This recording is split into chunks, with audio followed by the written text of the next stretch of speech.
do you dare me to put my finger in the fan? You don't even have a cover on that. No, there's no cover. There's no cover. Yeah, so it's plastic. It doesn't know. It's fine. Luke, I am your father. Wait, let's see if it works. Wait. Look. Oh, that's my nose. Look. I am your father. Oh my gosh. What a great way to start a podcast. If you're on audio, that was me being stupid once again. Welcome to the best thing you watched this week. It's going to be an interesting podcast. I think we're going to have a lot to talk about because last week we did our top 5 movies and worst movies so far. And so now we're kind of playing a bit of catch up. So I think it's going to be a fun one. We're not going to cover everything, obviously, but we've got a lot to talk about. I'm excited to see the differences in our content this week, Chris, to see, like, because I think I've been watching some of your reviews and you've definitely watched some different stuff compared to me, some stuff we haven't reviewed.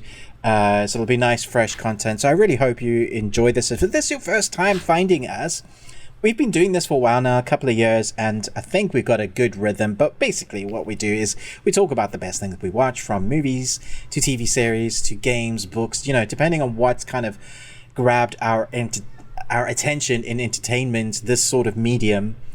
We will talk about it and kind of let you guys know whether it's worth your time.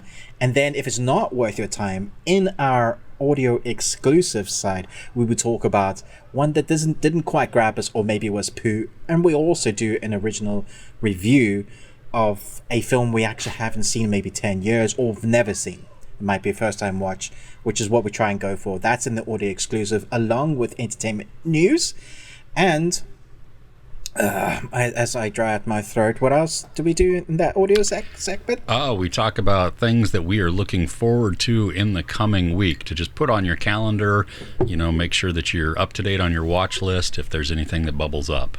And we don't need that. Oh my gosh. For those of you on the audio, we are getting a great view of Ruben's armpit as he holds open his shirt so that the fan can air him out. So For context, UK is having a bit of a heat wave, but more so, lots of humidity. Yeah, so it's not even that hard. It's just like with the humidity, I'm dying. And because I'm frumpy and have a round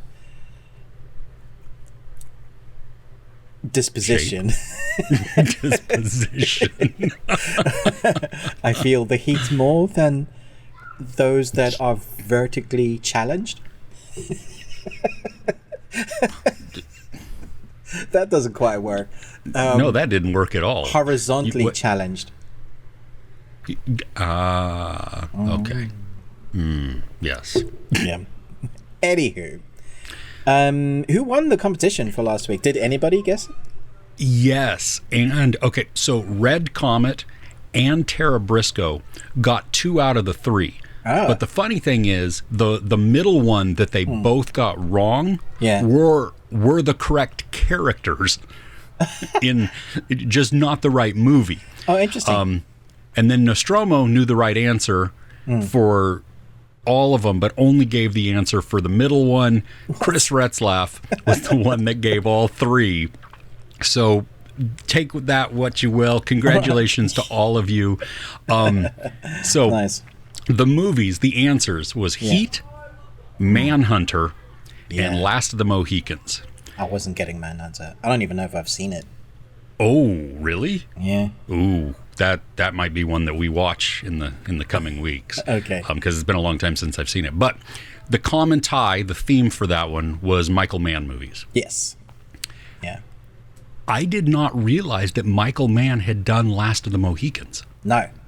I didn't. I mean, I know it now, but like, yes, of course it did. I've seen it a number of times, but my mind has never like put Collateral and Heat director to that. To Last of the Mohicans, right? Right. Yeah. Like, such a different and I would genre. have to, well, and it's been a long time since I've seen it, and I would have to, it'd be nice to go back and watch it with that mindset of knowing who he is and his works. Yeah.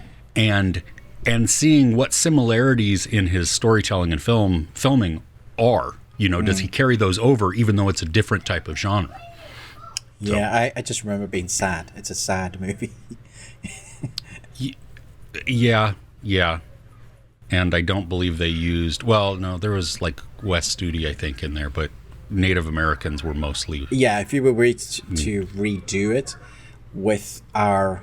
I like to say that we're waking up a little bit to other cultures, then hopefully you would go along that route more. Although seeing the amount of bills that are being passed in America at the moment, that I think 60 different bills going backwards, I was just like, dude, what is happening? Yeah, that's a whole different podcast. That's a whole different kettle of fish, can of worms, spam and rice. Fish. I don't know. Ugh, gross. Okay. Are you ready for this week's? Yeah. Okay. Number 1. Out here, everything hurts. You want to get through this? Do as I say. Now pick up what you can and run. You know the movie. I trust everyone. It's the devil inside them I don't trust. Then, number 3.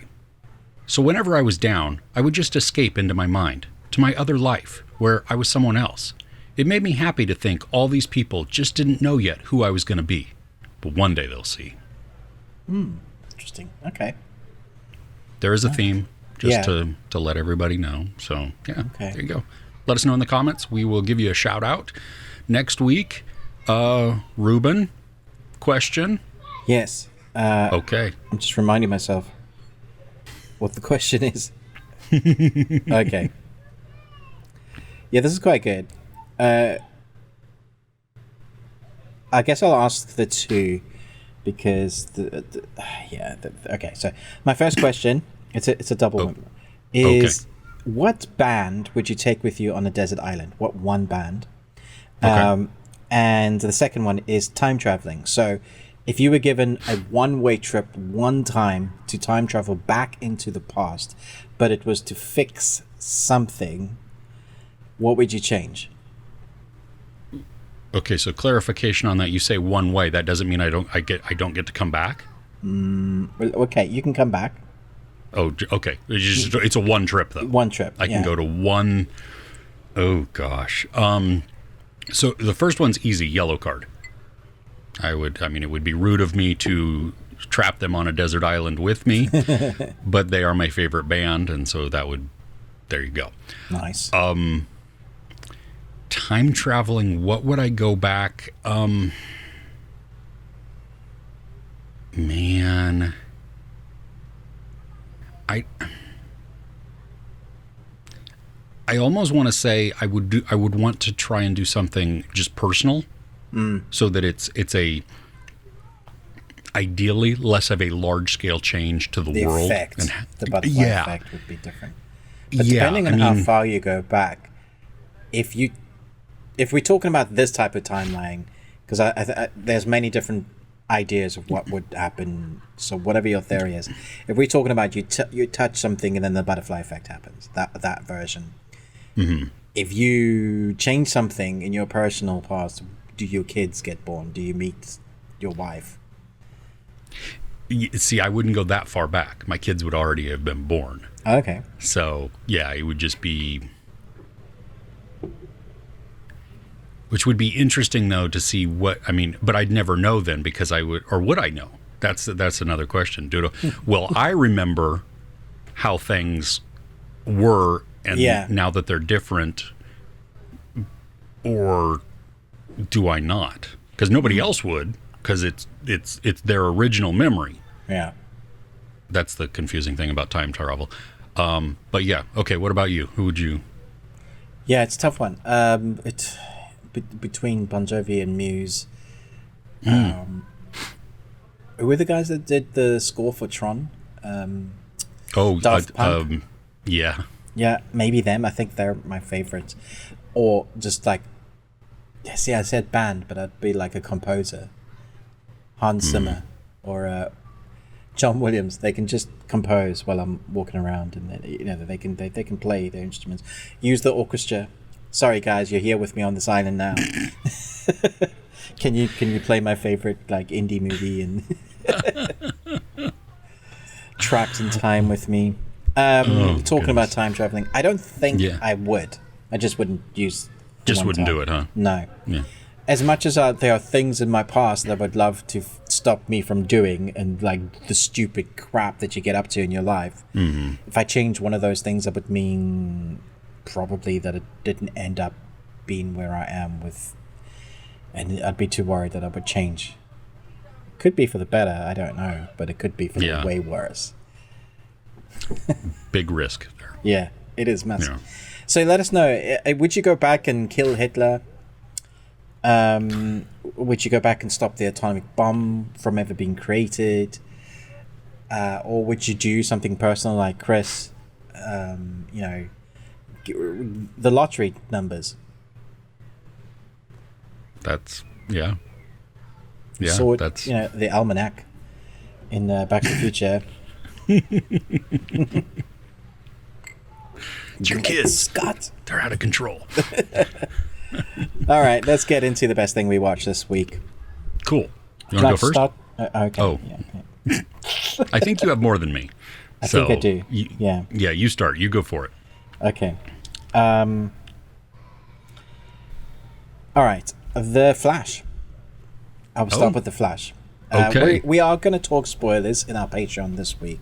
So no spoilers this time because it's still a few days out. But if you're on our Patreon, you can check out the Flash spoilers, and we're talking about the end credits and all of that, what that means. But I went into this worried because of all the controversy that has come around with it. I wondered if Ezra was actually going to be able to play it as good as he has been playing, because I've loved his portrayal as the Flash in the previous movies. We haven't seen a lot of him, but the quirkiness, the awkwardness, the geekiness, the dialogue banter between him and Batman and the other Justice League team, I thought that was all excellent. And then his story has always resonated with me.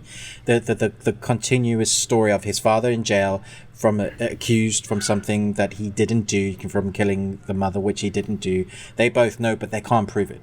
And so in one moment he loses. It's a great origin story, similar to Batman's almost, but except his father's alive, but he can never have his father like with him. He can go visit him in jail, and that's like the same in the series and the cartoons and in the movie. That's the story. If you're a geek fan and you've read the Flashpoint, or not the Flash, but Flashpoint, then you'll know much of the story. But also they do their own thing in this, which is great.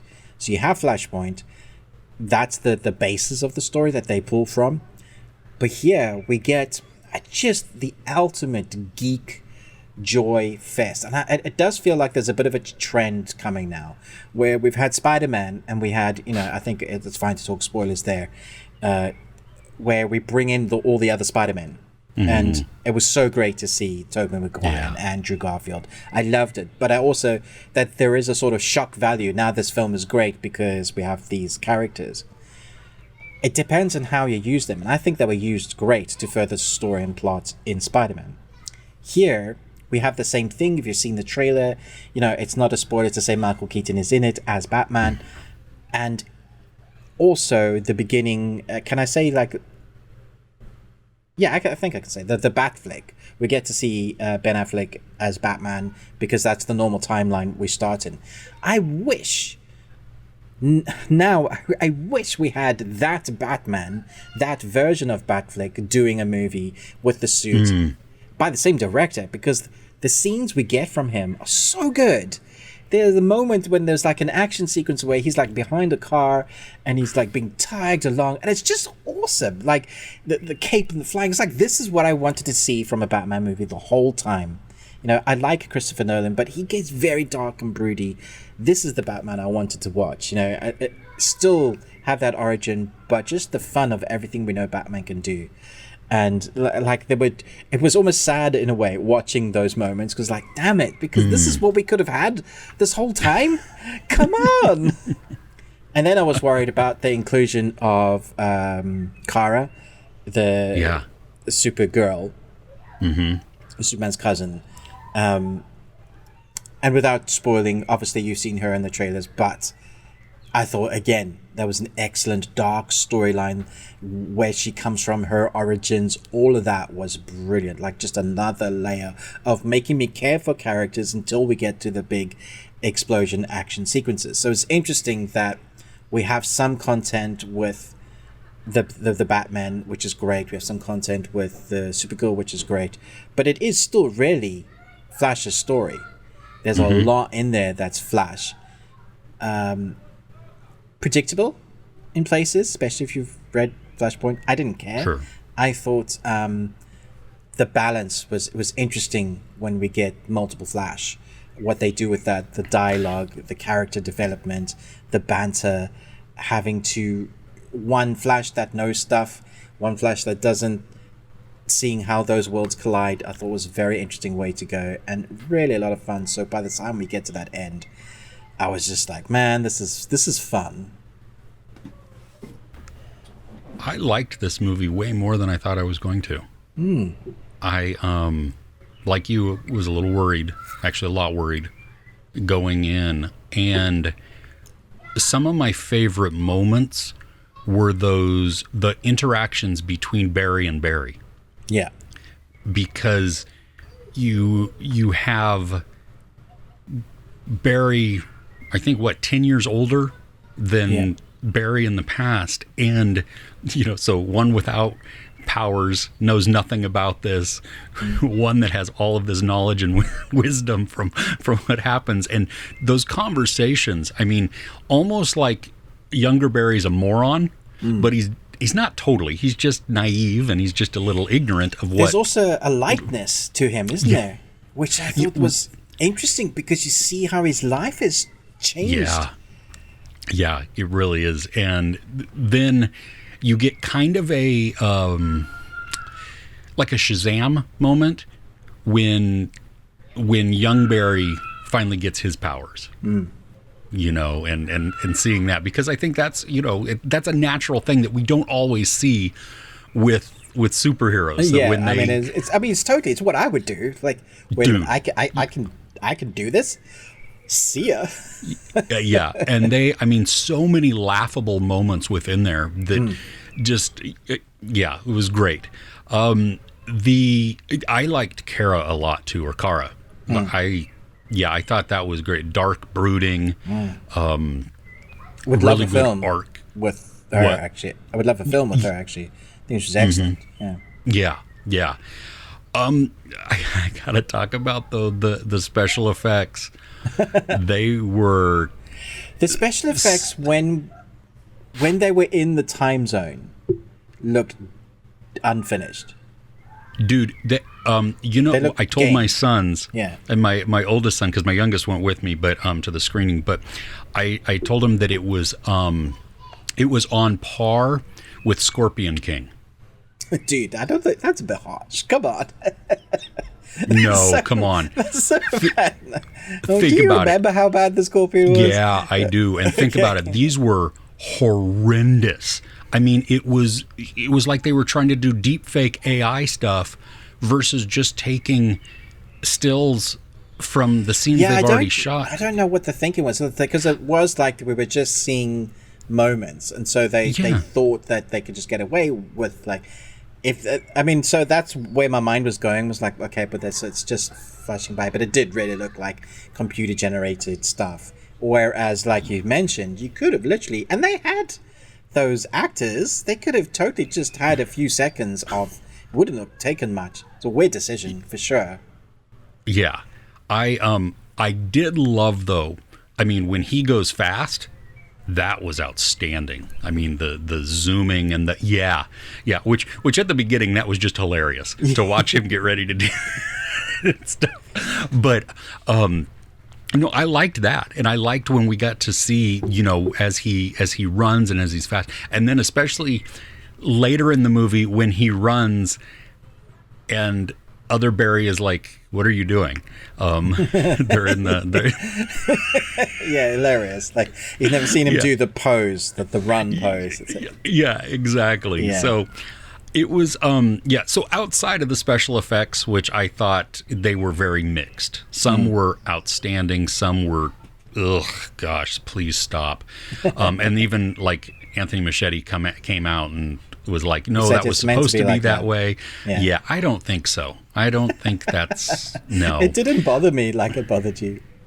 Oh, yeah. Well, because we've had so long to work on this movie. Yeah, true. This is what you give us. You have no excuse, really. Yeah, especially when Flash running around fast and doing things and all those special effects, those look great. So, but yeah, no, I ultimately had fun with it, and it was way better than I thought it was going to be. So what did you it will be, rank it at the end? In the end, I think 4. Okay, I could give it 4 out of 5. That would have been mine. There are some special moments in this that I wasn't expecting to. I was on a 3.5, still really enjoying it, and then there was one moment where, if you watch my channel, you'll know that I was just like, dude, this is for the fans moment. And I was just like, yes, I want to see that so much. It's sad and happy at the same time. You know what I'm talking about, Chris. You guys have watched it, know it. We'll talk about that in the Patreon. I'm sure I do know, but oh yes, I do know. Yes, okay. I know what you're talking there about. It yes, is. Yeah. So there you go. All right. Was this on your list even? No, just because I had to cut things down just so that I didn't have 10 things like a friend of mine to talk about. I might have to cut a few out, Chris. Okay. Well, so I was on vacation last week. My wife and I went away. And when we came back, I don't know how she found this, but my wife had found this new series on Peacock. And it's called Based on a True Story. And it all of the episodes dropped at once. It's 8 episodes. They're about 30 minutes each. You've got Kaylee Cuoco, Chris Messina, and Tom Bateman as the stars. And the premise is it is riding off of the popularity and the obsession, at least in America, of true crime and podcasts. That mixture together. Just not ripping off the Hulu original one. Only Murders in the Building? Yeah. Nope. Oh, okay. Different. Okay. Their Only Murders in the Building is a mystery trying to solve the crime. Yeah. That's not what this is. All right. Okay. It is very, very funny. I do worry, and I had mentioned this in my review, that I do worry that because they use so many things that are current in the zeitgeist right now, that in several years it could feel very dated. I don't think a lot of TV creators have that in their mind. They want to know that it's popular for right now. Like, do they come into a TV series project with longevity in mind? I don't know. That's a great question. It's a good question. You want a mixture, right? Because you want it to be relevant for right now and some of that hook to get the buzz right now. Yeah. But you don't want it to be so much on the nose and so relevant only for right now that later it becomes just poo. It's like using technology in film. Exactly. Really, because it ages very quick. Very quickly, yeah. This, though, is... I mean, we were engrossed in this almost from the get-go. The pacing is really good. It's, like I said, hilarious. But the characters, they're back and forth. Intrigue is built. And I became very invested in the characters, even though they're not always good characters. You know, they're doing things that you're like, ugh. So many things, though, caught me off guard at first. And it was like, so you have the first, at least third of the series that has you thinking one way. And then from there, it changes. And the story takes on a different sort of life, building on what had been previous. And I thought it was pretty unique. I'm excited to see where season 2 goes. I hope we get a season 2 because it's Yeah, very unexpected and fun. So, I mean, everything worked. There's gore in it, which was crazy. There's some violence because it's surrounding, true crime and a murder. And, yeah. I love Kaylee Cuoco. I think she's a great actress. It's just not in the UK. So I do wonder, like, they need to get it out there more if they wanted to. And it's so weird that they just... Because Peacock has a presence in the UK on Sky, at least. Oh, really? Which is a fairly big brand, yeah. So you would think that they would do a licensing deal there. So I don't know how long it's going to take for us, but we often get stuff that's late, like even a couple of years. And by then, the TV series has either garnered a audience or is cancelled. So, yeah, with these, you never know. It's unfortunate because we have so many great series that start out well, that look like they're going to live the life of, this has got a good premise and a great idea, great cast, but can't get enough of an audience. There's a bigger world out there than the United States. Yeah. Well, I don't know if you can even subscribe outside of the US. No, you can't. Not legally. You'd have to have like one of those things, a VPN, and have an American address where you could say that that's where you are. Which gotcha. Is, not.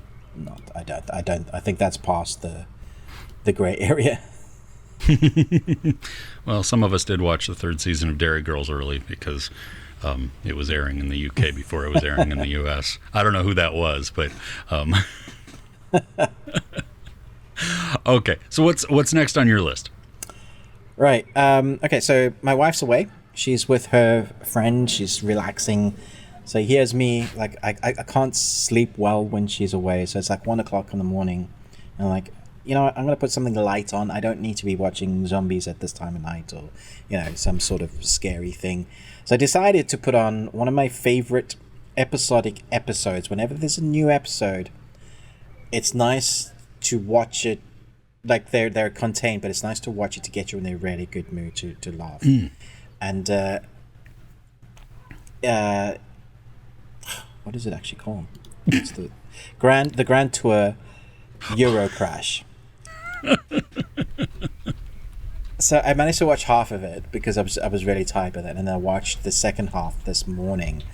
And my sons came in to say hello, and they both stood there, kid you not, in the corner of my room watching the second half because they immediately got absorbed and just laughed like the whole way through. So we have our James May, who's the older daddy with the silver long hair, and we have obviously the other two that just take the mick out of him the whole time. And that's pretty much the formula they have. This time it's the Euro Tour. They have 1,400 miles to drive. But not only have they not done this on their tour before, but they have to do it in the most ridiculous cars ever. And so one comes with like a Cruella de Vil car. But of course, James May comes with a car whose top speed is 38 miles an hour. Oh my gosh! It sounds like a motorbike, and he is so small that you can literally drive it into shopping doors. The sliding doors. You can drive it inside. So you can imagine the shenanigans that they get up to. So in amongst them showing you culture and all the stuff that we're going on the tour with them. And the stuff they say about the cars, because they know cars so well. I love hearing it come from them, their passion behind it. But it's really their presence, their camaraderie, their friendship that is so funny to see what they get up to during the nonsense. At one stage, they're going to a waxworks museum, and the characters are so stupid that they don't actually look like the people. There's a similarity, but they're trying not to laugh their head off because it's so bad. So they end up stealing one, and they put it as a companion in their car because it makes them happy. So whenever they're feeling a bit down and they're like a bit like slow, they just look at their companion and that makes them happy. But again, they get up to shenanigans on each other's car along the journey. They get up to weird races, and it's they have a big climactic moment to see who's going to win, and they're always trying to make sure that the other doesn't win so that they can win. But I was really on James May's side this time. Like, I really felt for him this time. We were rooting for him, but literally belly laughs. Like, just the stuff they get up to, and it's so fun. It's just an adventure that you don't have to leave your couch to go on. You go traveling with them, but because it's filmed like a sort of documentary, you feel like there's more of a realism there. So when they experience things that are dangerous or adventurous or stupid, you're really there with them, and it helps that they're very charismatic for sure. From Top Gear to the Grand Tour, people have loved them as personalities for years. And I'm glad to say that I think their formula is the way they should keep going now. Like, doing the specials, and each episode is a different special. That works so well. Each episode is unique. They start off this one by going, well, we can't go there. And they're like, why not? Because terrorists. And we can't go there. So why not? Because terrorists. And we can't go there. Why? Because terrorists. It's just like, and you're like, they're not wrong. There's a lot of that going on in the world. So we're going to stay in Europe and we're going to do this. And it was really fun. So I urge you, if you need something lighthearted, something that's going to put you in a good mood, that has a lot of adventure, that is really genuinely good for the whole family, it's this. I love that this is a car show that you don't have to be, that for non-car people. Exactly. Yeah, that is and you talk about the danger and how it feels like. I remember the Scandi flick, the last one that came out. I mean, James May went to hospital because he crashed his car, and it was not a bit. It was that was real. Like a legitimate crash. They were really worried. Yeah, he was driving through that tunnel. Yeah, and then it was horrifying. Yeah, it was. It's really tense. Yeah. So that's awesome. Yeah, no, I will have to give this, because I love watching those. And you're right, the specials were always especially on Top Gear, those are the ones that you would always revisit. Yeah. Because they were just, what type of horrendous things are they going to do to each other? And the stuff they do to each other's cars in this is just, I was just like, what are you doing? Yeah. Well, I can only imagine with James's tiny car. I mean, you could do everything with that. The threat of the car that they have to drive if theirs breaks down. Oh, yeah. Brilliant. Oh, so nice. Good. Nice. Very cool. Yeah. All right, so the next one on my list, it has not come out yet. So I will be staying away from every kind of spoiler known to man. Cool. It's Secret Invasion on Disney. It's Marvel's new Good Gravy. I really enjoyed it. It is different from so many of the other, as Ruben shakes his head in disgust. I like, when I saw the teaser trailer, I was like, it caught my attention because it looked different. Like, the presentation felt different. And so far, the first 2 episodes have felt that way. They have been, it's spy thriller type of thing. We have characters that we have seen. We also have brand new characters. And I'm really liking some of the changes that we're getting with some of them. I mean, we haven't seen Nick Fury, really. I mean, he was at Tony Stark's funeral, on the cabin, but he didn't speak or anything like that. But we really haven't seen him since, since Endgame, since the blip. He was in something, and then it wasn't him. Yeah, he was a Skrull. And so we don't know now if it's him or not. But his different. Well, that's the premise of the entire show: who is and who isn't. Because you can't tell. And if you liked, if you were gonna, and I've seen a lot of people compare it to this, but like, if you liked Winter Soldier, it kind of has that feel to it. Is it like Logan? No, I don't think it's like Logan at all. No, okay. It's slower, perhaps, but not intense. It still has this building urgency to it and this suspense to it that makes it engrossing and engaging, but it's not moving at breakneck speed. Now there are action sequences within there that are fun and exciting. I mean, it's got everything that you want in there, but it's also approaching it in a completely different way. And I think some of the patience is actually really good. It's building that like slow burn type of thing. You know, when you like think of some of the other spy movies, or you know, that how you have to build that world and you have to build that intrigue so that it reaches that climax, and then when it does, something very big, impactful, whatever happens. Now it's only 6 episodes. What? And how long are the first 2 episodes? Hour each. Okay, that's good. Because a lot of the time we get these short episodes, and then they're like, you take away the intros and the recaps and the 11-minute credits, and it's like 22 minutes an episode of She-Hulk.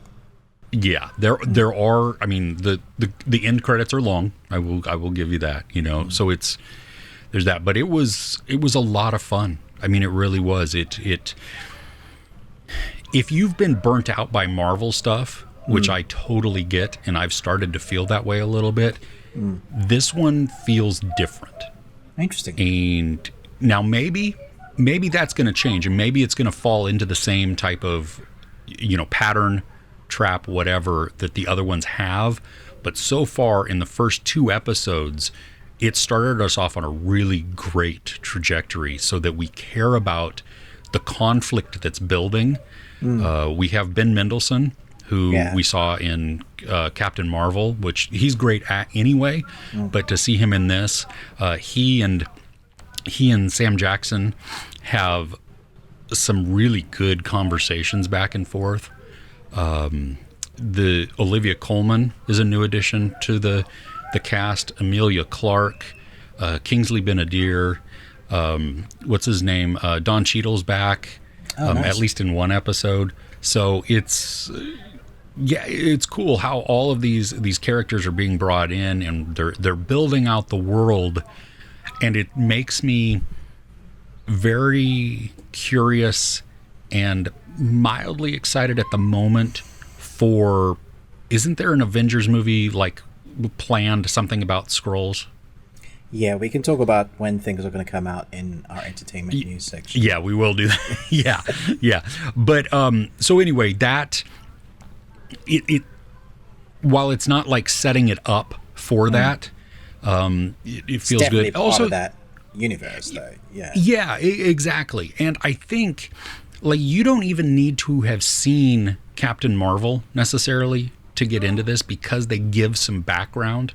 I mean, you're not going to feel as connected maybe to some of it, but they do a good job of refreshing it, especially as they bring in a different character here or there, so that you understand more of the context and where they fit within the story. And so it's done in a nice way, which I appreciate, that this at this moment feels like a standalone type of thing where it complements the rest of the MCU, but it is not dependent on you having seen every single thing prior to be able to get into this or to understand this. Yeah, it's a good formula to have, because people generally go to the cinema to watch the movies, and some people won't watch the series in between. Not everybody's a diehard Marvel fan. So you can't be reliant on your audience having seen everything. That's just not a great formula to have. No. I like the sound of it. I'm still skeptical, because I am a bit burnt out from the last. I tend to like the stuff that everybody hates and everybody loves, and then I hate. It's tends to be that way. So yeah, fingers crossed. It's very good. Do you think you should wait, or is this okay to watch episodic? That's a good question.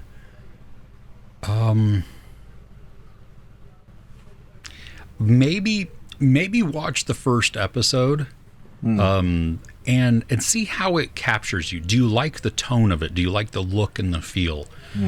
Because if you're excited by it, then and it's drawn you in, then watching week to week.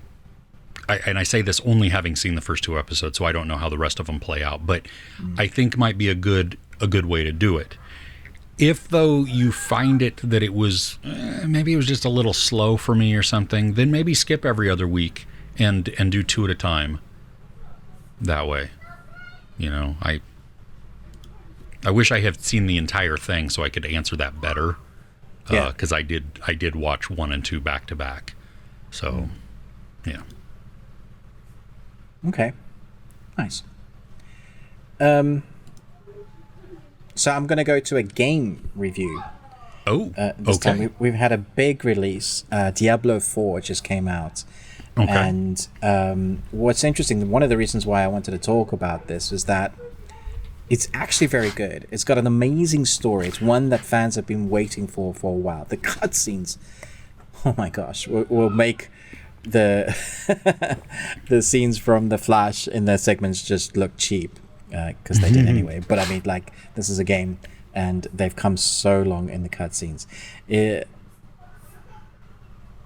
I'm trying to decide how to...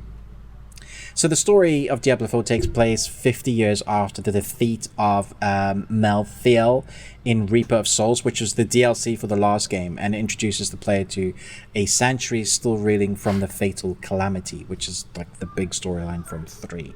I don't think that you need to have played 3, but it will help understanding. I have played 3, but I never finished it, so I didn't do the DLC. I came into this fresh. I've loved the gameplay. I thought the gameplay is excellent. It's kind of top-down, but you're slightly closer in than traditional top-down. Okay. The graphics are fantastic, because obviously working on current gen and PC, you get to choose one of 4 characters. You want to be like a druid or a necromancer, and then your builds go from that. Now, when it launched, the servers struggled because so many people bought them. So they were offline for a lot of time. So fans, reviewers bombarded it with negative reviews because the servers were like down and they couldn't play the game they bought for. But that was their review. It was like, oh, it's not working, 1 star. And since then, like, I had the same issue. I couldn't play for that first day. Went back the next day, no issues since. Like, I just gave them time to sort out whatever was the issue. I haven't had this much fun playing a game in a long time, and I'm really, like, for this style of game, I'm really loving how they've incorporated cross-playability as well. So my son's on PC, I'm on PS5, and I can play with him and my other friend, you know, so we can do that. And there's a number of... I think it's more than 4. You build a clan and you can choose whatever you're on, and there's different tiers of worlds of difficulties. Now I'm started 1 because I know my skill level, and they've started at 2, so I jumped on their world, and it's much harder now. But I'm at level 35 and they're at level 15, but the baddies are level 35 for me and level 15 for them. So it has that connectivity, so you can still continue your really clever. You can still continue your adventure and leveling up and all the gears and the legendary items that you're going to get for your character, but still be playing co-op with your friend in their storyline. And so that is just, I don't know how they do that. I think it's just genius. It's great programming. The map is massive. Like, every time I think I've figured out like another bit, because it's one of those maps, the more you discover, the more it opens. So you can't see anything. You see it like it's all covered up, and then you discover, and then it opens up, and you're like, "Ooh, what's over there?" And it's monsters. Run. The power tree that you get is very cool, because every time you level up, you can put a power into something, and then put it on the amount of powers you can use. So you have like 5 on your tree, and they all kind of like time. So you hit one, it doesn't move, and you got to wait for it to like 10 seconds. If it's a big powerful move, you got to wait 45 seconds. And then you have this massive tree of powers that you can change up throughout, just to see what works well for you. And then you get these legendary items that you like, oh, this is the best item ever. You level that up, and then 2 levels later you find something else that's better, and you're like, damn it, now I've got to dismantle this because I need the items and it's hurting me. And then you find a look that you think you look awesome, but then you find some other crappy piece of item that is stronger than the one that you're wearing, and you're like, but thankfully they've thought of that. You can dismantle your piece of item, your clothing, and once you dismantle that, you get the ability to use that look that you liked on the item clothing that you're wearing. So you can wear a skull that looks poopy, and then you have the design of the thing that looks great. So even though the poopy thing you're wearing might be stronger, it can look awesome, which is another clever design. So now we have the side quest and the main storyline, which is all about Lilith, who is coming to wreak havoc. Lilith demon, her design is awesome. All you have to do is watch the kind of first video. I think it's online as well, like of her coming into the world. And my wife was watching with me, and she's like, well, that's incredible, because like she has this curtain that's her wings that's connected to like the backdrop. It's huge. Like it's like a vein wings, like a dragon's wings that's connected to her, and then she has these horns, and it's just stunning design. So you know that she is powerful. Like, it doesn't matter how strong you are, you're going to need some friends to go on this adventure with you, and that's where this game comes alive. Between the loot system, between the cross compatibility, I'm thoroughly enjoying this. It's a definitely hop on and hop off whenever you want to. There's no like you can jump and save whenever and play with whoever from whatever system they're on, for the most part. And I just wanted to flag this up because I think it's a great game. People have spent years and years working on this, and to review bomb it because it's like had a bad server issues on one day, that is not a review of the game. Play the game. No. If you don't like it, then review it. But for me, this is like top tier. It's really fun. Nice, very cool. And you mentioned PS5 and PC. Is it like on Xbox as well as across all? Okay. It says consoles, so. Oh, okay. I presume so. Yeah. Yeah, and probably like on Steam. Definitely or something like that as well. Yeah. Okay. 100%. I doubt it's on Switch because it wouldn't really have the power to run it. Yeah. Well, and Nintendo's a little different typically with their stuff. Yeah. So they are. Yeah. Okay. Yeah. So what's next on your list? This movie, only because of how fun it is, but Extraction 2. Hey. Cool. This was on my list as well. Oh, good. Because, I mean, honestly, the only thing I remembered from Extraction 1 was the one-shot scene. I remember it was violent. I remember it was a lot of action, but that was it. I didn't really, and I remember he got very, very wounded at the end. We thought he was dead. It did, he fell into the water. Yes, and I'm so glad that it picks up right from there. That Extraction 2 sets that stage so that it's not like, well, 3 years later, and then you just see this. No, we need to see how he gets to where he is, and even why he is recuperating in the way that he is, you know, and recuperating faster or training or anything else, because there's a moment that pushes him to do that. We need a montage. Yeah. So we do need a montage. Yeah, we got one. The action is stunning. You mentioned it in your review. There's one point where fire happens, and Chris Hemsworth is on fire, and he is still battling it out. Such a great scene. And I mean, you brought up a really great point of just the choreography that you need to know where to stand, where everybody else needs to stand, so that, I mean, while their clothing is fire retardant, their hair is not, and their face is not. Nope. So you have to, I mean, you know, when he's throwing punches and when he's walking and everything else, I mean, they have to take all of this into account. And this was during the one shot. That is the one shot, and the temperature was way below zero, and the snow that you're getting is all real weather. So they're doubling. Oh, dang. Yeah. So it's unpredictable then also. Yep. That's, oh gosh. The one shot, I almost passed out because my breath was being held so long. It was like 20 minutes. Yes, it was insane. And I mean, we've seen some of this camera work done like in 1917, where you know, the camera will be passed from person to vehicle to then crane to person again, you know, all these things. So it's awesome in that way, but this was more chaotic, I think, than a lot of 1917 was. I cared about the story somewhat. I was more caring, though, about the urgency. I cared more about his team than I did about who he was rescuing. Yeah. Agreed. Yes, because even though I don't even know if they were in the first movie or not, that tells you how much I remember of that. Somewhat, yeah. Okay, but yeah, I was very invested in them. We don't know much about them, but they're still very charismatic. And they have a great rapport between the three of them. And so that team, that core team of relying and the banter back and forth and the presence of like, I need an out, you know, and I'm working on it. Okay, go here. And just the trust that they all have and the rapid fire that happens within their conversations makes that urgency just drive way, way up. So you feel the real-time pressure that everything is doing. Yeah. I don't think I cared too much about the villain either.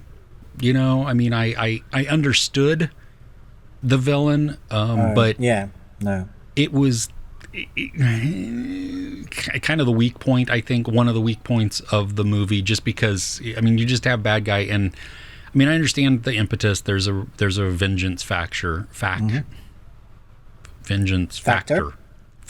That's the word I was looking for. To it, which provides motivation, but it's you know, at what point do you stop? And I'm glad the movie did address this a little bit. I mean, at what point do you stop? You know, what is too much of the sacrifice there? And so, what did you think? Yeah, I mean, I love the action. That's what I was there for. And Sam Hargrave was going to always double down. He knew bigger, crazier, and that he brought that. I wanted to see more from Chris, and I think we got that. More from his character. That's what I meant. Like, they did give us some more background story as to why he is the way he is, which I really appreciated. That I needed that little bit from him, that little bit of past. But at the same time, I just wanted to see Asgard's ass kicking ass, and that's what I got. Yeah, that's all I wanted. Yeah, I mean, it's like Die Hard in a building, Die Hard on a train, Die Hard in a prison. Yeah. It was. It's great. It's great. Oh, okay. What's next for you? Yeah. Okay, so this one's an interesting one. It's called This World Can't Tear Me Down. Came out last week. It's an animated Italian series from Netflix. And I need to address a mistake I made in my review. Because a lot of Italian people have been very upset about this. It's not actually season 2. It's the same characters. So I don't know what the definition of a second season is, but okay. It's the same characters in a new story. So we had one story, which was season 1, and now we have another story, which is... okay, so this time the story is called This World Can't Tear Me Down, from Zero Care. I'm decimating Spain. Anyway, there's definitely two sides of the coin of people that like or dislike left and right wing Italians. For me, I thought this was excellent. It really showcases life, but picking up some of the harder topics to talk about. So in the first story, never mind season 1, in the first story, there was suicide. That they really tackled well. And I remember just like having like a gulp in my throat for a lot of the episodes. So he has a consciousness that is represented as a armadillo, animated armadillo that speaks to him, and they have like this banter and argument. Imagine like what your consciousness would look like. For him, that was this armadillo, and he banters back and forth. And then he has these friends, and it's this young adult, not kid, that needs to learn to grow up a bit to realize what life is actually about. And so you see a sort of coming of age, but then you see like some of these themes that they have to tackle. This time round, man, it tackles a friend on drugs, friends that change, immigrants, and how society looks at them. How we think that we understand them, and we put our own perceptions and personas on those people. Even we talk about them in certain ways until we actually have a conversation with one. You realize like, oh, okay, we knew nothing. We thought we knew something. So it shines a light on all of that, and then still comes down to friendship that was broken. And again, what you think you know about the friendship, what people are actually going through. And it does it in a way that is funny, that is real, but it also is very quick. So the dialogue is super fast Italian speaking. It's the only time I would recommend watching the dub, because even the Italians in the comments were saying, yeah, that was too fast for us. The way they speak is very quick and punchy. People are having conversations that sometimes talk over each other. You know, they really know each other well. And then you have someone else jump in. Someone will say one line and then finish the sentence. And so if you're reading the subtitles, you're missing out what's going on screen because you're really trying to concentrate. So you probably can, because I know this generation has grown up with anime and stuff. So we're used to reading a lot of subtitles. Yeah. However, this time round, I would recommend watching the dub, because it really does help. And it's Italian Roman, so I want to correct that as well, because people have corrected me. So with the dubbing is English but with a British Roman accent, which is, so it still places you in the zone of what it's meant to feel like and be like. That's good. Nice. I have not. I remember it because it came out November 2 years ago, I think. The first one, Tear Along the Dotted Line, I think is what it was called. Yeah, that's right. And and because I remember you reviewing that as well. So cool. I controversial. I would call this season 2. But okay. Whatever. What did you do, Chris? I know, right? They're gonna come goodness. for you. Okay, so I guess maybe more controversial. The next one on my list is Black Mirror season 6. Oh my gosh! How split? Everybody, there is. I have not seen, at least yet, anybody was like, yeah, that was okay. It's either been, oh my gosh, I love this season, or this is the worst season ever. Worst. It's so funny. I wasn't expecting that. I really thought people were going to love this, like everybody, because I did. I was shocked by those extreme hating it, and I don't know why yet. But like you and I had talked off air, just the possibility of maybe it's because of the difference in genres that this new season introduces. For me, that's what made it. Yeah, that's what the creators did on purpose. They even said in an interview that's why they went that way. They don't want to keep rehashing the same old sci-fi futuristic technology gone wrong. They want to do something different. They want to take what they're known for, but also have some creativity behind it. And that's what I got. Yeah, and you still get the technology gone wrong. Oh, you have those cautionary tales. Yeah, absolutely. I mean, the first one, that's how it starts off. I mean, it's every episode. I love the Inception-esque. Dude. It's just like, when I thought I understood, I was like, wait a minute, what? Right? When we get to the part where Michael Cera is in the episode, I was like, wait a minute, wait. Now my brain's hurting. Yeah, what? Just so creatively done. All of the episodes, though, that was the thing that I think they were all different enough from each other. Yeah. That you did not know what to expect. We go into Loch Henry, which is it's not a technology type of thing. I mean, it's a mystery. Yeah, great. And I was like, what's this got to do with like sci-fi and tech? Yeah, straight up mystery. Yeah. Yep. Yeah. Yeah. I mean, you have what was the one, the Beyond the Sea, which I didn't see necessarily the way that it ended happening, but I saw it close to that. Right. Which still that didn't ruin anything for me. That more so just like, oh gosh, that dread. You know what I mean? Like, I don't want it to be this. Please don't do this. Please just. So someone in my comments said, why didn't they just have the what's you call it in space rather than the other versions in space? And I was like, yeah, that would sort out a lot of issues, actually. Because there was nothing wrong. If anything, they were as... Right? Yeah. Yeah.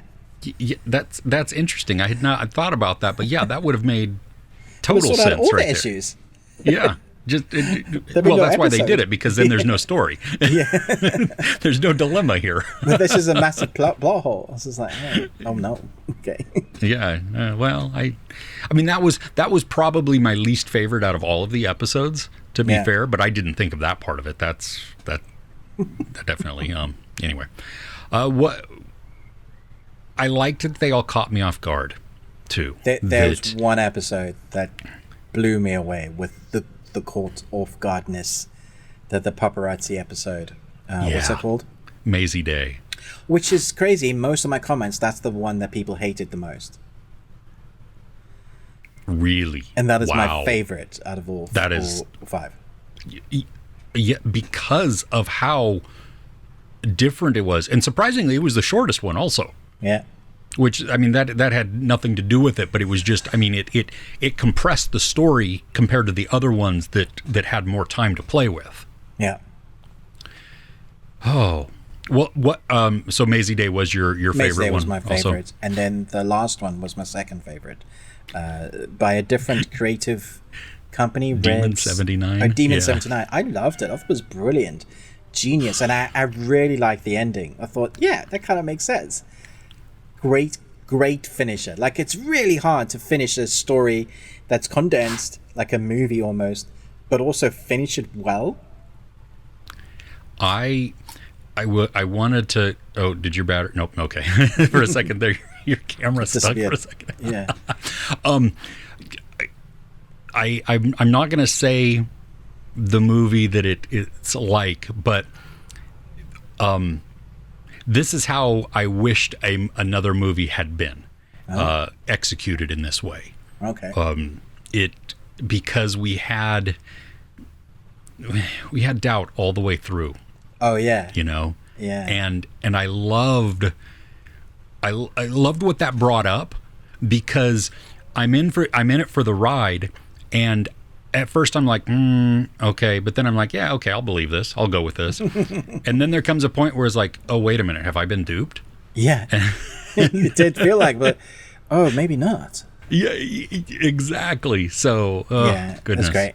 Really fun. Yeah. Yeah, all in all, I thought it was a really great season. 5 episodes, 2 more than the previous, because we only got 3 in the last season, and that was even a couple of years. I hope they stretch their creativity wings, and do more of this type of stuff. It's great. Well, and you think about, like, take some of the original inspiration, like Twilight Zone, right? Twilight Zone did that. It spread itself across different genres and influences, which is what made it stand out, made it unique, made it so engaging also. And I think you can only go down technology as bad cautionary tale so far before it becomes very, very boring and just so rote that you're like, okay, I've seen this. There's no impetus for me, or even it's not inspired anymore, you know? Yeah, I 100% agree. I don't know what to talk about. Which one? Okay. Black Clover, the Wizard King is a new anime feature film, based off of the anime. There's a little bit of, they're not sure whether it's canon or it's not canon. I think it's canon. Okay. And you kind of need to have watched the anime, but also you kind of don't need to have watched the anime. It's one of those that, like, if you don't know what the characters can do, that's fine. You will see what they can do. If you don't know how they got to that point of becoming that strong, that's fine, because you will see what they can do. And the story is a 2 hours anime of wizard kings, our group, the Black Clovers, and these knights are protecting our kingdom from a wizard dude that wants to destroy everything so he can recreate it in his own image because he thinks that it needs to be done.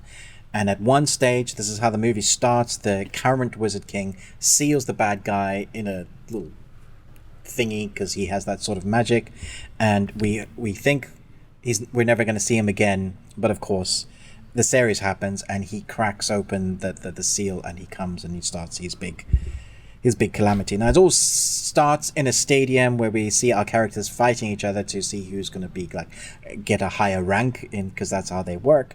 And then the bad guy takes that, encases them in a big shell, and we have a big fighting action movie. Now this doesn't let up on the action at all. There are moments where they're talking and they're dumping exposition so you understand what's happening, but while they're dumping exposition, they're fighting. So like no one can say, well, this is one of those where they show don't tell, or they don't tell and they show. No. They're telling you and they're showing you at the same time, which works great. And I know we've meant to have this over a year ago. They kept on pushing it back. I can only imagine it's to polish up those big action set pieces, which they do a great job. This is where this type of action shonen anime shines best. That you've had 167 episodes to give you background story, so now your characters are coming to show off what they can do. And this is what I love with the anime films, because it's all of them with their best ultimate movesets fighting these guys that are way stronger than, even though your characters that you know and love, Asta, which is the main character, is a guy that everybody in this world gets a, what do they call it, a book, a grimoire that gives them a certain power. Except Asta's born without any power, and he learns to become powerful. He gets a grimoire that is anti-magic, and so everybody fights. He can negate magic, so it's like a sword. So the way he's the guy without magic. He can negate magic, and then he gets another demon sword along the way in the anime that can stop other types of evil magic. So he has two massive cloud swords. If you ever know Final Fantasy and Cloud with these massive swords, it's two of those, and he's super strong. And so we have always this one kid that's the guy that we kind of need, because when you get somebody that's so strong, it doesn't matter how strong you are. If there's this person that's got unfathomable power, what's the thing that you need to do? Take away his magic. And so we have that kind of incorporated into the storyline. That's great. There's absolute ridiculousness. The Black Clover's base of operations has this weird thing where if you go inside, it immediately starts to sap your magic power. But that's to feed it, because it can change shape, the actual base. And so there's this other character that comes with them, that her magic power is she has sheep that cooks. They manifest themselves as actual sheep. They're amazing chef, and they chop up all this type of food, and the more food that you eat from her really amplifies your magic power. It feeds you. So they're eating food while their magic is being sapped. So it's and balancing out so that they can transform the house into a flying ship, so they can go and attack. It's just absolute bonkers. But it's that sort of, it's full out bonkers action, and when you get the action set pieces, they really come into their own. You know the theme off by heart if you're a fan, and there's certain cues that come in when things are bad, but you hear that cue, you're oh, he's gonna do the ultimate move. It's that sort of thing. I think the fans are, as far as I can see so far, have really enjoyed this movie, but it just makes them want the anime to come back, and we've waited a long time now for it to come back. So yeah, that's me gushing about anime again. The Ruben anime segment. Well, what about like the animation? I mean, like, you know how the backgrounds sometimes are just kind of static, Yeah. or barely there, and it's only in the forefront. How did they balance that? Yeah, this is when they do films, they tend to do more that, because like the standard episodic thing will be your main characters will have the movement, and then the background characters sometimes don't even have faces. You know, it's that sort of thing, which is so weird. As far as I can remember thinking, none of that stood out to me. I think everybody was moving, a lot of fleshed out characters. They have a bit of 3D, but that's like used to make the world more alive rather than making the characters 3D. So there's a mix of 3D and 2D to make the landscapes feel bigger, lived in and big, and but yeah, it's when they're swinging their swords, it's the blurring of colors, the screaming faces, the most shouty anime film I've ever heard. I mean, these characters basically shout every bit of dialogue at each other, regardless of what they're saying or what they're doing. It's just shouting. It's that sort of like action. You know, Asta, our main character, is the one that shouts. He's the one that is the guy. Remember Independence Day when they do the speech? This is our Independence Day. It's that. He's that motivational speaker, but for everything. That's how he lives his life. That's the character he is. And it's always much louder than that. You know, he's like, come on, we can do this. He's like, but have you seen the bad guy? Screw that, we can do it. Nice. Yeah. All right. The last one on my list, you may have a bunch more, which is totally fine. It's a movie that's coming out this weekend that I got to see a couple days early, and it's been on my list to see ever since I didn't even see the trailer at first. I only saw the poster and the tagline, but the movie is called The Blackening, and the tagline is "We can't all die first." And so it's definitely playing up the trope of killing off the black character first in a horror movie. This is a predominantly black cast. Okay. It is hilarious. Oh, it's in good. A lot of spots. Okay.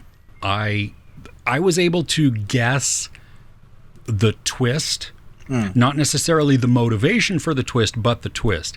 That didn't ruin it for me, but because there's still all of these one-liners and just biting things that make it very, very funny. But what really, the more I thought about it after each day, the thing that really made me enjoy this movie even more, and I would probably rate it higher today than I did when I first did it, or did my review, is there is the social commentary in this. And while the commentary specifically is speaking into the black community, it also has a universal message also. And the way that it's executed, I thought was wonderful because it's not preachy, but it's still very pointed, very direct, and then supported by humor. So it takes away maybe a little bit of that bite, but doesn't change the realness of what it's trying to say. The movie is violent. Oh, really? I mean, like, think back to the original Scream. You know, that one. I'm not saying this is the exact same. I think Scream is probably done better because it's even more self-aware. But it used comedy and violence and horror to build that suspense and, you know, just to create that tension. This movie, The Blackening, does that also. And the characters are well done because you have a big mix of characters. They go to a cabin in the woods for a Juneteenth weekend. It's a reunion. They haven't seen each other. Most of them haven't seen each other for a while. They're going to play games. They're going to drink, maybe take some substances, just to have a good time. And I mean, even the fact that they're at a cabin in the woods is called out upon. You know, right. I mean, serious. Why are we here? And yeah. All the tropes.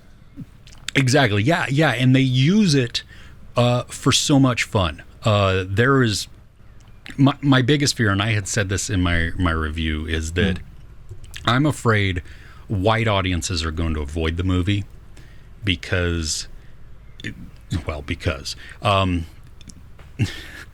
going to be the misconception that it's going to just be all white people are bad, and it's actually not even talking about white people. I mean, right.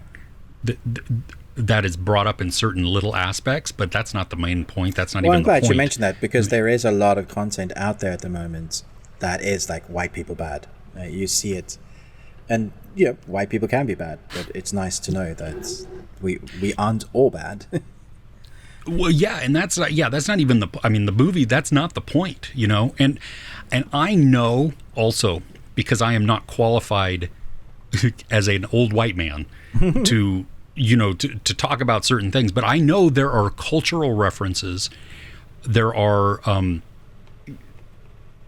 things that are going on in the conversation that I am unaware of, right? That I absolutely cannot relate to. I've never lived in that. There are things that I can relate to that they talk about. There are a lot of points where I'm laughing out loud, but I also noticed in my theater, which it was predominantly people of color, but there were audible reactions to certain things where it didn't resonate necessarily with me, which that's fine. It wasn't meant to, But on the whole, I walked out of there with a huge smile on my face. I was like, that was a lot of fun. It was funny. It was very, very tense. I mean, like, I was on the edge of my seat.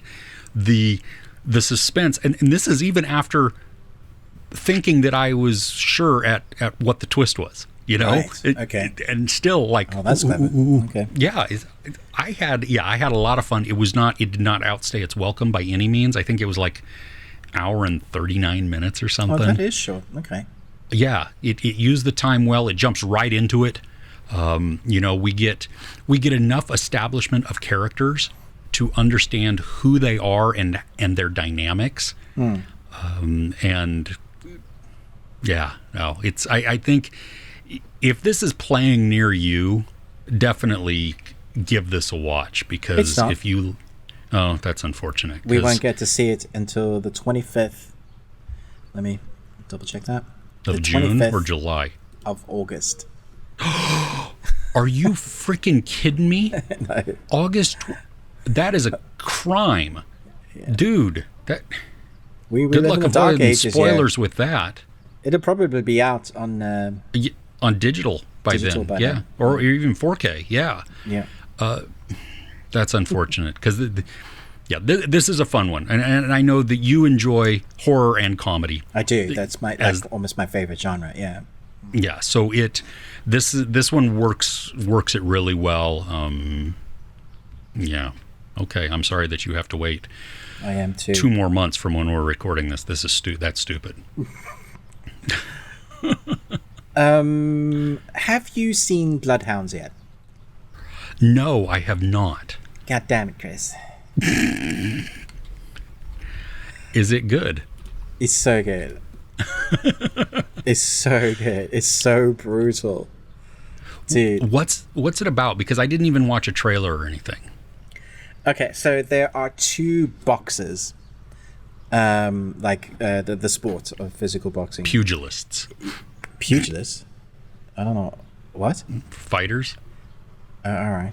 I've never even heard that word before. You're just making crap up now. I'm not, no. Okay. Anyway, sorry. In order to pay off their debt, 3 daring youths jump into the money-lending business while confronting the rich and powerful who prey on the weak. So we have 2 boxers. One used to be in the money lending business, and he got out. He's trying to make a career for himself in boxing. We have another a character who knows nothing about the money lending. He is very good at boxing, but is also trying to make a career for it. But is also trying to help his mom out, who's running a store. And so these 2 main characters, they meet in a professional boxing match where they're fighting each other. One beats the other, I won't say who, and they befriend each other after that match. So they become like fast friends. There's a nice little like montage of them just really like fighting with each other. They want to become more boxers. But unfortunately, in their neighborhood, there is this big company that is using their, like, a subsidiary company as a money laundering scheme, and basically like loan sharks, by pretending to be higher brow than that. So they get you to sign away your store basically by giving you money to survive. And in the fine print, there's like, but you have to pay it by this time, or the interest is this much.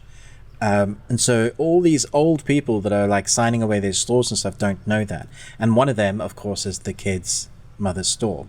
And he ends up with a huge amount of debt having to pay. At the same time, there is a guy that's giving out no interest loans, a really rich dude. Seems to have a very dark background story, and it is.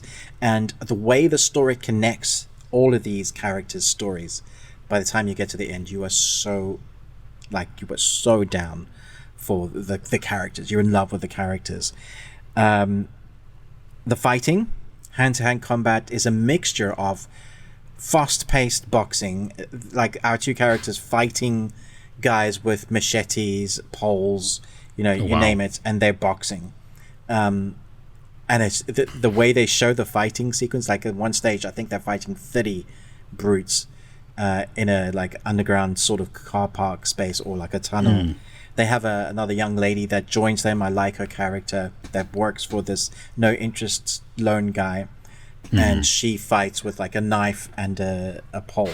And so as the story develops, we start hearing that there's a bigger reason why what's happening is happening with these no interest loans and the dodgy loan shark people. And they need to fight back because it's their whole livelihood. The only way they can is to take these guys down. They want to take the top guy down. But how do you do that? You're just a boxer. How do you take a big company down? That's where the story comes into play. Dude, though, it's so brutal. And the characters that you love aren't all going to survive. Like, that's what I can say. There's like based in reality. Like, you will love some of the characters that come out, and you're like, no, not that person, damn it. But it builds up to a massive crescendo that by the time you hit those last two episodes, you are literally holding your breath and sitting forward on your seat. It's so well filmed. It's beautiful to watch, but also so dark. It was really good. Really, really good. Is this Japanese or is it Korean? It's South Korean, yeah. South Korean, okay. The part of the whole loan type of thing, the high interest loan, that's a one of the story arcs within Tokyo Vice, that HBO Max original series that takes place in Japan. So I've that, yeah. That's sounds good. Okay, I need to dive into watch this. it, not necessarily to review it, just to enjoy it. It's just like, to watch it. It's that good. Like, I want you to experience it. What? How many episodes is it? 8. Okay. Each an hour. Yeah, about. Yeah. Okay. Yeah. That's fine. But I mean, it might be a bit long in the tooth, but I appreciate the background and the story for everything that we're getting. There's a guy in here that has, like, every time he's on screen, I'm worried for our characters. Like, everybody else they fight is great. One dude is massive and just looks like a tank, and just you think nothing's going to take him down. Yeah. The fights are really brutal, and when you get them, you're like, okay. Yeah. Watch it. All right, you have anything else? I do, but I don't think I need to bore anybody else with more. Okay. All right. Well, hey, this has been quite the list. That's what happens when we take a week off, kind of. And so we hope that you have enjoyed this, that there have been some things for you to maybe put on your watch list if you've not seen them yet. Don't forget to like, share, subscribe. Ruben with the Ruby Tuesday, me, Chris, Movies and Munchies. We have our Patreon opportunity at patreon.com/thebeardedones. It's linked in the description below, and you can see it on the screen. And for £1 a month, you get access. I think we have over 60 videos now in there. It's insane. Yeah. There's so much content in there. A few of them are outside the paywall, so you can get an idea of what to expect. There's different tiers, but that first tier, that first entry, £1 a month, which is like, I think $1.30, $1.40 US, something like that. So anyway, we invite you to check that out. The costs, or the funds from that, the proceeds, go to help offset costs of this production. We also have a podcast, as Ruben had talked about. There's an audio exclusive part. So you will get everything you just watched, but then there is more. But wait, no. So we're going to be talking about the worst thing maybe that we watched in the last 2 weeks. We've got entertainment news. We've got things we're looking forward to. We're also going to be discussing a movie that I had never seen, and I think you'd never seen this either, right? I've never seen it, no. It's a Norwegian film called The Burning Sea. So we're going to dive into that as well. And if you happen to go over there, I mean, you can search the best thing we watched this week on pretty much anything, any platform, podcast platform, that is. And if you head over there at some point, if you could rate and review us there, that would be outstanding as well. I think that's it. So, hey, we will see you next week. All right? Take care.